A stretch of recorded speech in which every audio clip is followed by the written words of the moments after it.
प्रिय छात्रों, सुप्रभातम। आज मैं संगीता यादव आपके सामने फिर से उपस्थित हुई हूँ। हिंदी से संस्कृत बनाना सीखें वीडियो नंबर 8 लेकर के। इसमें हम कर्म का प्रयोग करते हुए सेंटेंस बनाना सिखाएंगे। बेसिक से चल रही हूँ मैं। मेरे वीडियो देख करके आप हिंदी से संस्कृत बनाना बड़े आराम से सीख जाएंगे, आपको कोई दिक्कत नहीं होगी। कर्म पहला होता है कर्ता, फिर आता है कर्म, उसके बाद आती है क्रिया।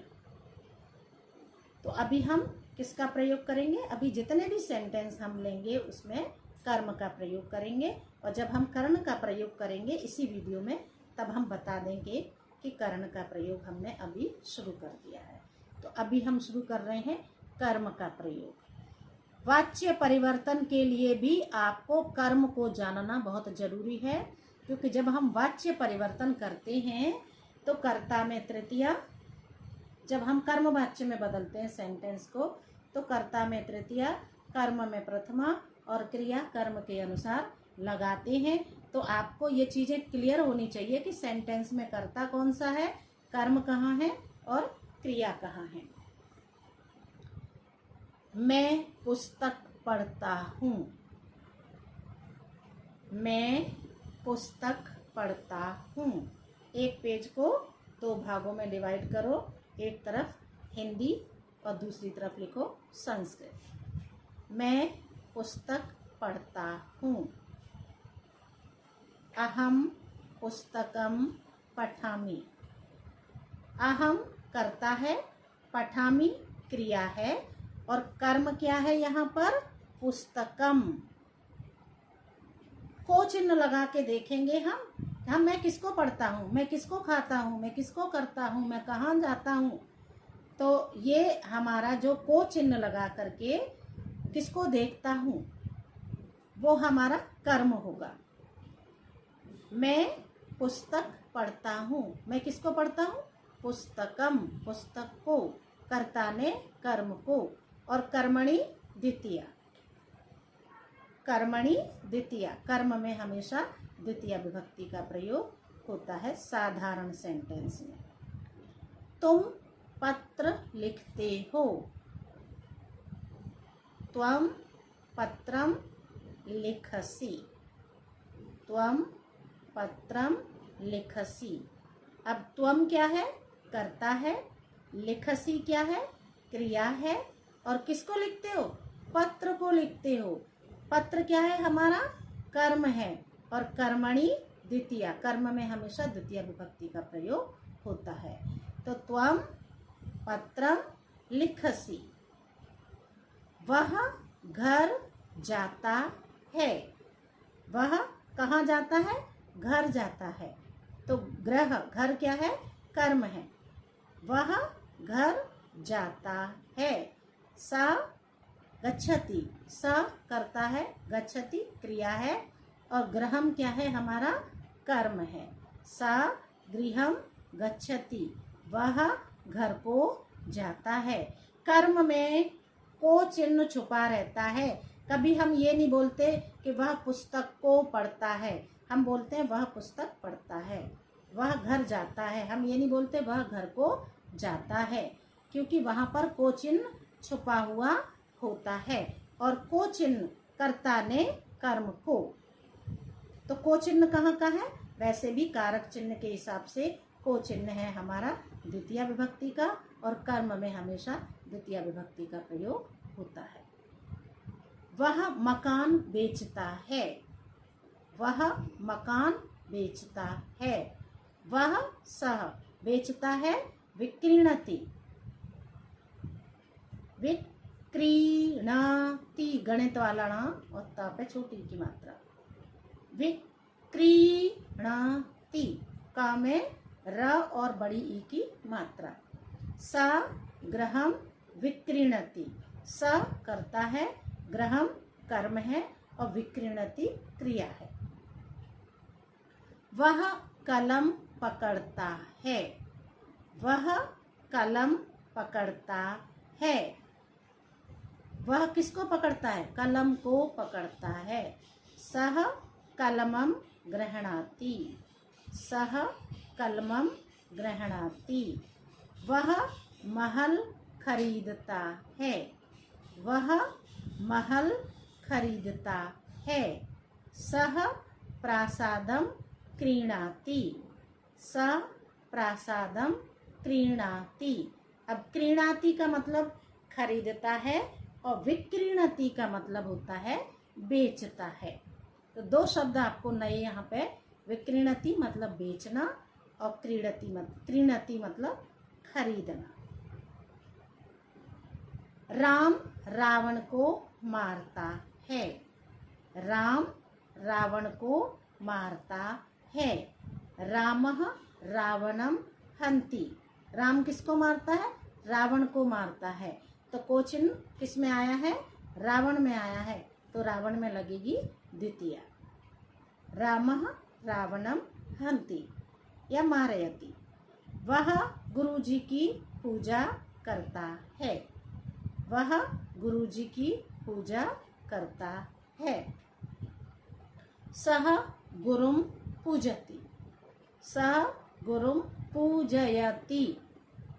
सः गुरुं पूजयति। वह गुरु की पूजा करता है। की चिन्ह है, फिर भी हम यहाँ गुरोहो नहीं लगाएंगे। क्या लगाएंगे? गुरुम। वह गुरु को पूजता है। वह देवता की स्तुति करता है। सः देवं स्तौति। सः देवं स्तौति। वह देव को पूजता है। राजा प्रजा का पालन करता है। नृपः प्रजाः पालयति। नृपः प्रजाः पालयति। बालिका बालिके बालिकाः, बालिकां बालिके बालिकाः। तो प्रजाः में द्वितीय विभक्ति बहुवचन का प्रयोग हुआ है, क्योंकि प्रजा हमारा कर्म के रूप में आया है। अब हम करण कारक तृतीय विभक्ति का प्रयोग करेंगे। इसी वीडियो में हम किसका प्रयोग करेंगे? करण कारक तृतीय विभक्ति का प्रयोग करेंगे। करण का प्रयोग करते हुए हम सेंटेंस बनाएंगे।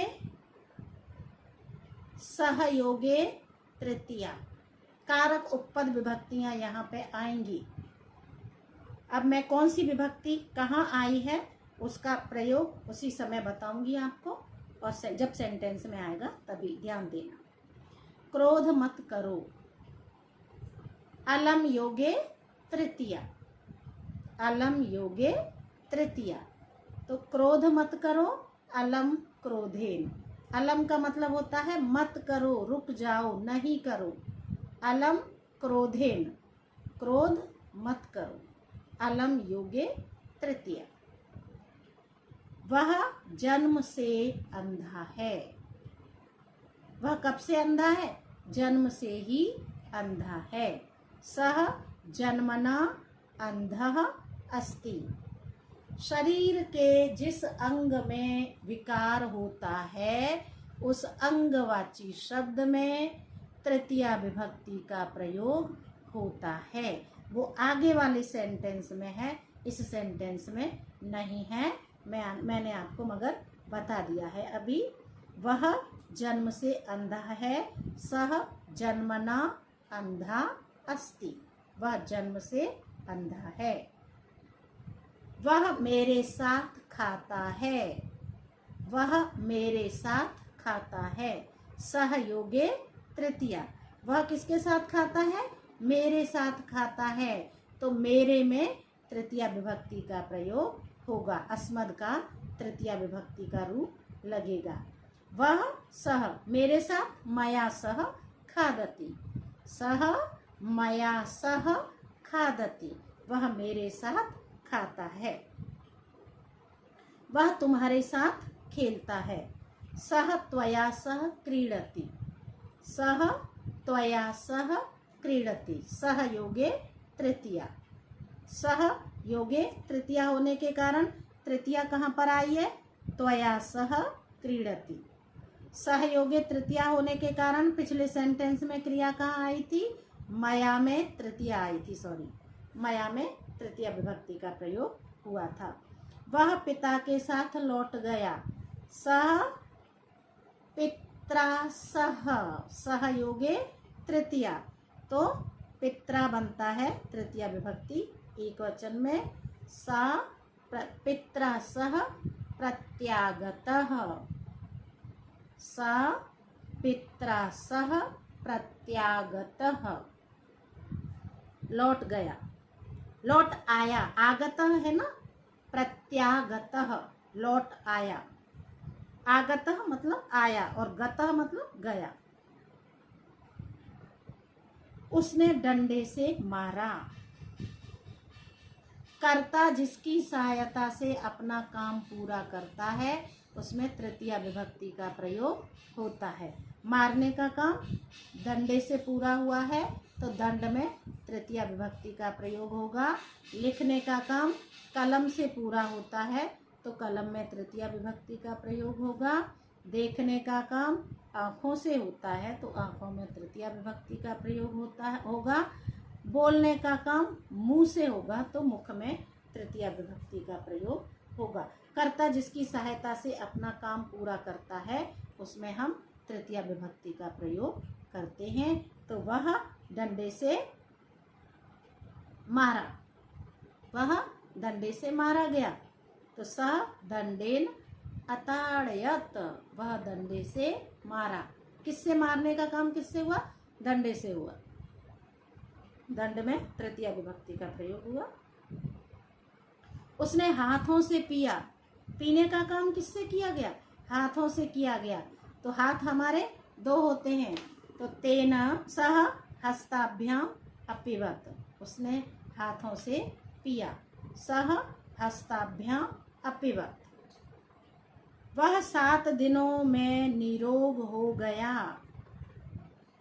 वह 7 दिनों में ही निरोग हो गया। सह सप्तभी दिनई निरोगः जातः, सह सप्तभी दिनई निरोगः जातः। वह जटाओं से तपस्वी है, सह जटाभी तापसा, जिससे व्यक्ति की पहचान होती है। उस पहचान वाले शब्द में, पहचानवाची शब्द में तृतीया विभक्ति का प्रयोग होता है। वह किससे पहचाना जा रहा है? जटाओं से पहचाना जा रहा है। अगर वो कमंडल से पहचाना जाता तो कमंडल में तृतीया विभक्ति लगती। अगर वो वस्त्रों से पहचाना जाता तो वस्त्र में तृतीया विभक्ति बहुवचन का प्रयोग होता।